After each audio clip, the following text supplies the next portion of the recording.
Saturation. Saturation. Saturation.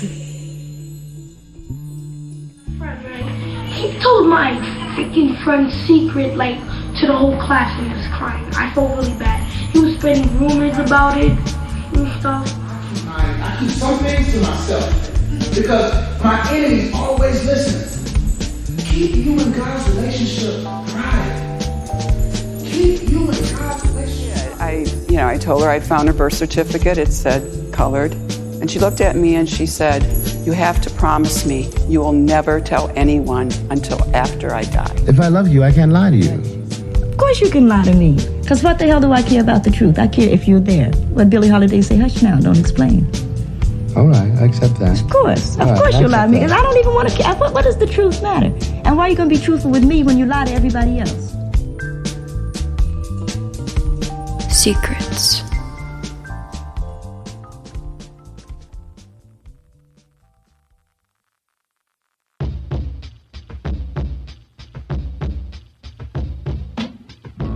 I don't really have any secrets. Yeah. They're not all that big. Like, I'm in 4th grade. They're just things. I like not having secrets because it takes a little bit of pressure off things. Drink water every day. Eat food. Don't be too risky with things that you do. Trying to know something that some other persons are keeping from you, it's just a big waste of time.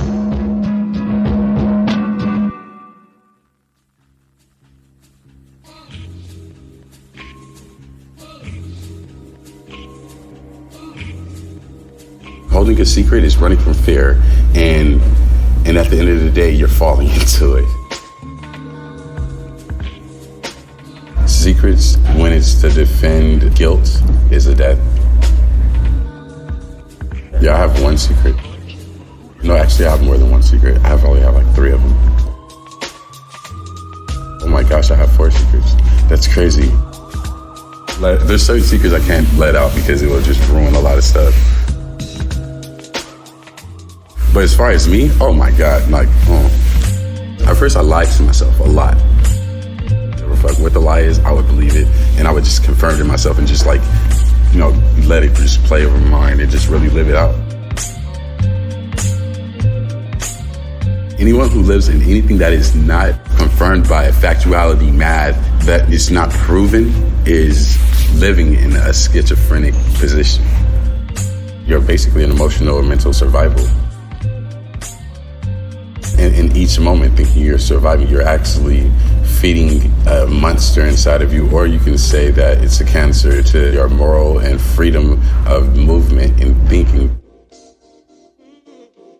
Not even Google really knows what the conscience is, but if you're holding a secret and it's because you're ashamed, it kind of confirms in your conscience that you're on the negative side of what great things are.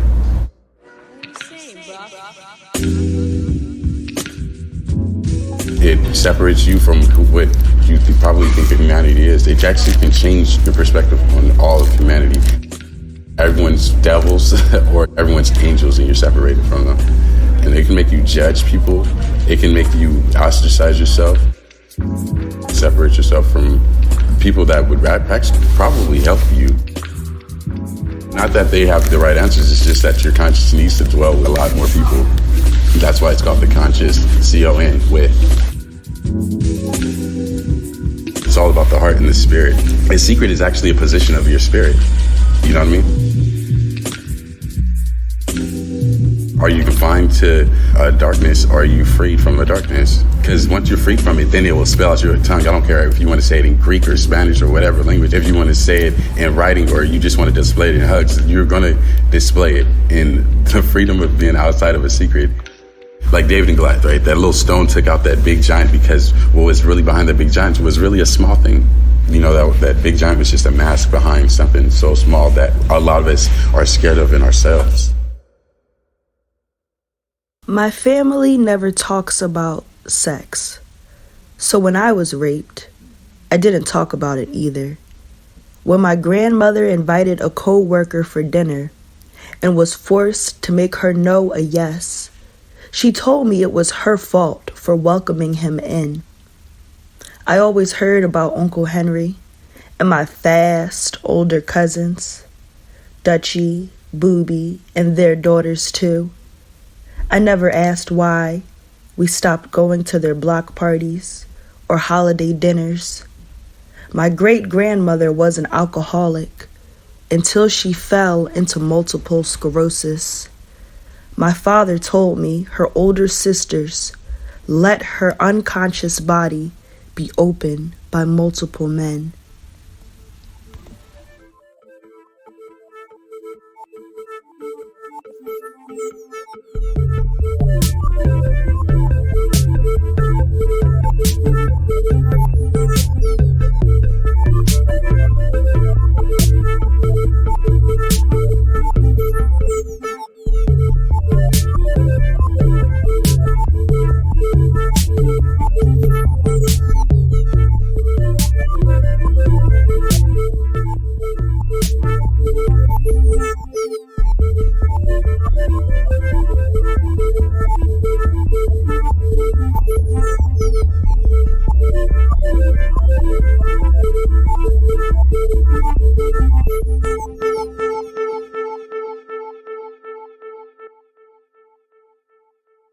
Secrets make you form a fractured self. And if you have a secret, it's because you're lying to yourself. Sometimes I'd be telling people something I think I need to tell them because it's like so important to the integrity of my character, and they're just like, motherfucker, like, why are you even telling me this? It's just like they don't even want to hear it. The soul just knows that it's not being revealed, and it cries out to be revealed. And then, you know, for some reason, I would say no, and that'd be a secret. For some reason, I wasn't aware of myself, and I was really looking forward to being with you. I had wanted to go to sleep, but I went out and I met up with you, and we were out late at first day back at college, and we went upstairs onto a bed and we were making out, and I didn't really know how you were. We didn't really take time to just sit, I guess, and speak. I asked you if you wanted to come back to my place, and you said yeah, and then we went back and you just seemed happy, or I felt happy. And we were like sitting on the floor, like doing headstands, and it was really good to see you, but still didn't feel super stable. We hadn't spent time together, really, and a lot had happened over the summer. I had asked you if I could take my clothes off, and then I took my clothes off. I asked you if I could take your clothes off, and then take your clothes off. And then we were sitting on the ground, kissing each other. I remember you falling backward and kind of like pulling on my shoulders, and I fell down on top of you and just slid right inside of you.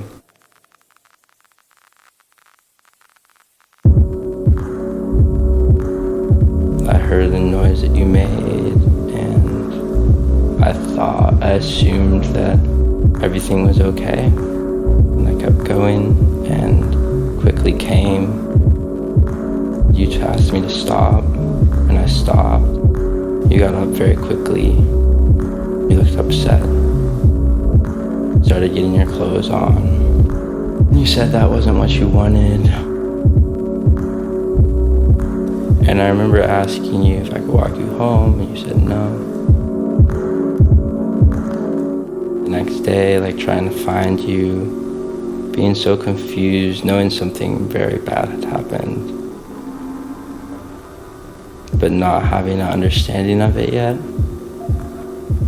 I was able, I guess, to just get my own understanding as I realized that you didn't want to talk to me anymore. What I did wasn't thoughtful. It wasn't careful. It wasn't caring. And I really hurt you way more than I even thought I could. And me too. I raped you.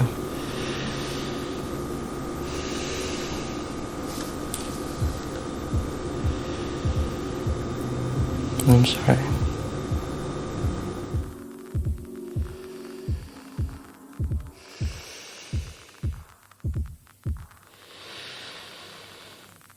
Secrets from Reddit. I actually revealed everything to my family last month. I've been pretending to go to university for the past 4 years. Faked my results. Account statements. Everything. They were expecting a graduation ceremony, so I was forced to come clean. That I'm still in love with my ex-husband and I don't know how not to be. It's hard to turn love on and off at will. I think I'm getting less intelligent by the day. I've become worse at reading and learning. Attracted to my twin brother. Hate myself for being a freak. This is going to be long-winded and I'm bad at writing, so sorry in advance, but I just need to put it down somewhere. I'm actually 3 children and a trench coat. I'm not sure I can feel romantic love. All love is important. We place too much emphasis on romance. I don't want to make money. I'm okay with working a basic job and living in a small house. In fact, that's what I want. I'm a 31-year-old guy. I'm secretly sleeping with my 61-year-old administrator. Nobody knows.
But just to keep a secret, why are you keeping a secret?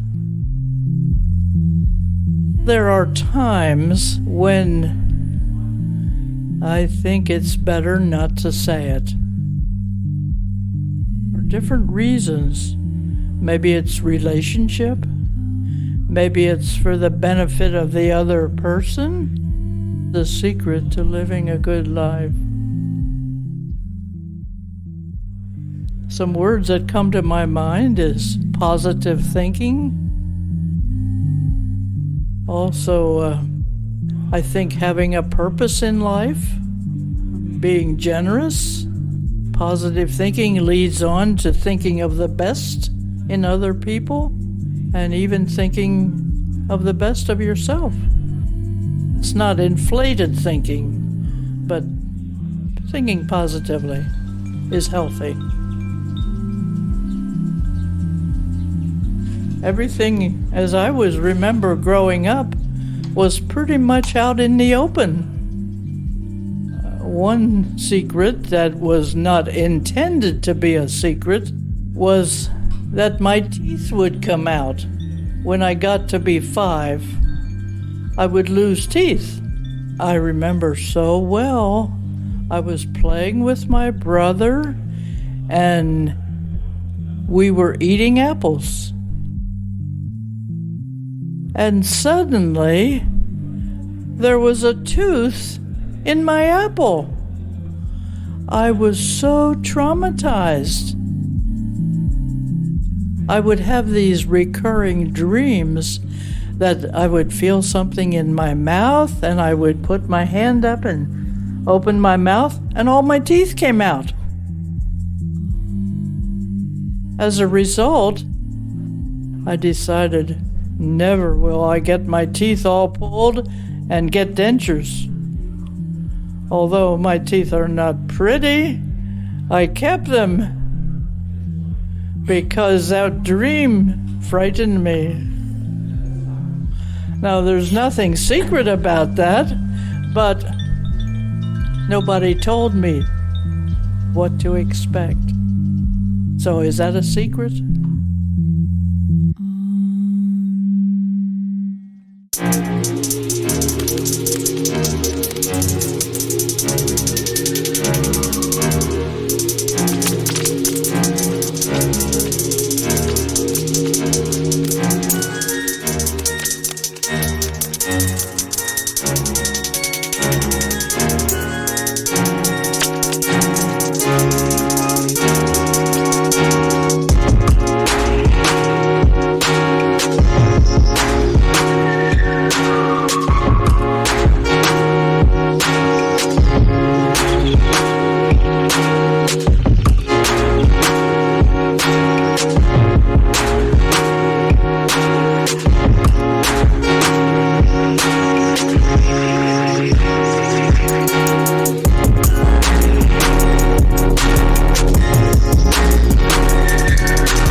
I'm working to be a person that is an open book and has no shame. It's so difficult, to think about the fact that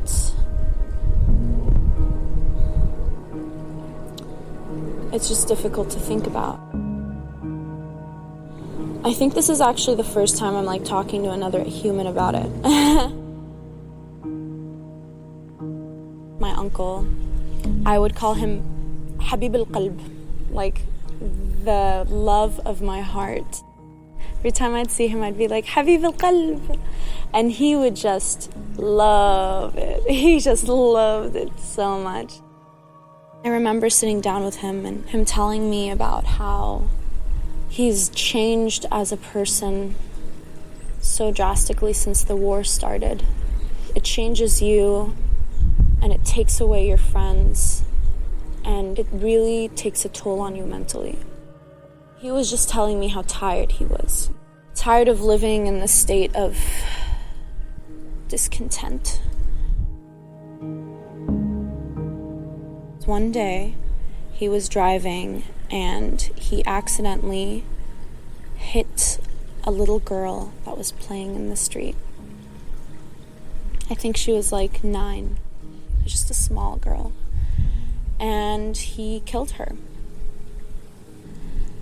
He starts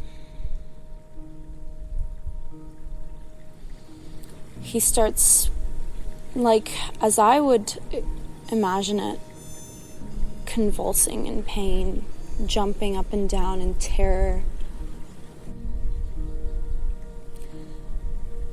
screaming out super unreal, because never in your life would you have ever imagined that you would have to feel this way. The family of the little girl saw him and realized it was an accident, so they told him to go before the police come.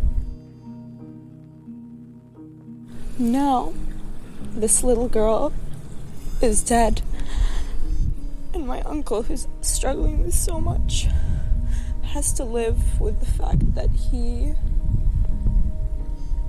he did that, and there's no escaping it.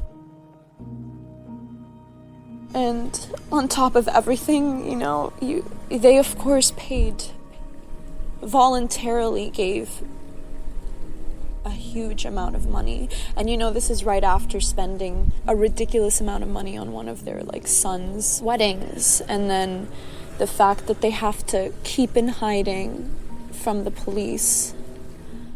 You know, it's just so layered.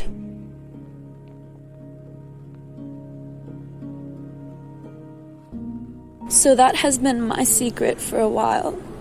And I've been doing a good job of not bringing it up to myself, you know, or to anyone else, because someone who doesn't love me doesn't need to hear.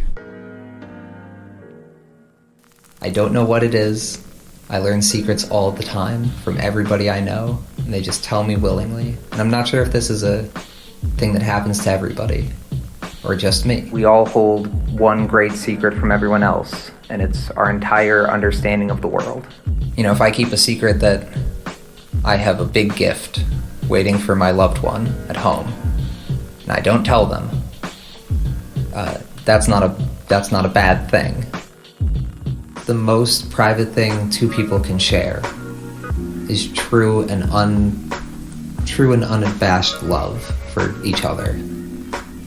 It's an expression that even if everyone can see it, no one could ever possibly understand it. I am keenly aware of anything that I've done that's like a mistake or something I'm not proud of, but I understood very early what sin meant, and I also very early said, this is the wrong way to look at it. So, I don't, anything that's a deep down secret just means you're keeping it a secret from yourself. If you're not, that's an oxymoron.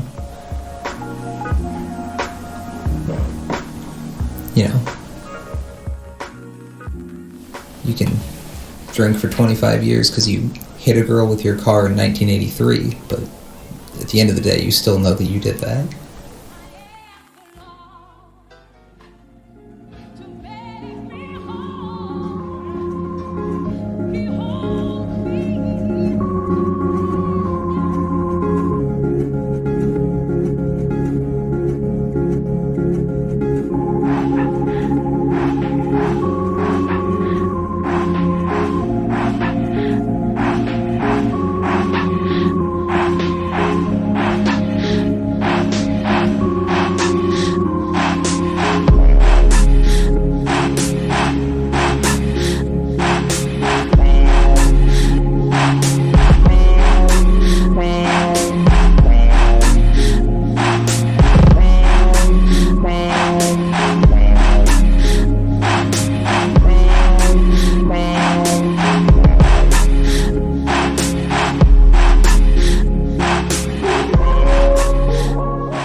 Thanks to all of those who listened to this episode of Saturation.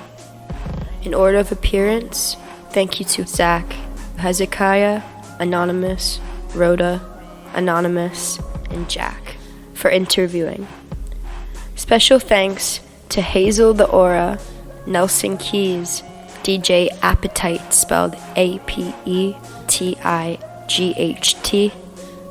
Ddub, and Kalu for their artistic contributions. The episode's full track list will be posted in the description on SoundCloud under Arianish. And hold you close. I swear I would love you the most. But we ain't speaking. We're falling back to the place that we never wanted to go. So say what you gotta say, just let the words fall.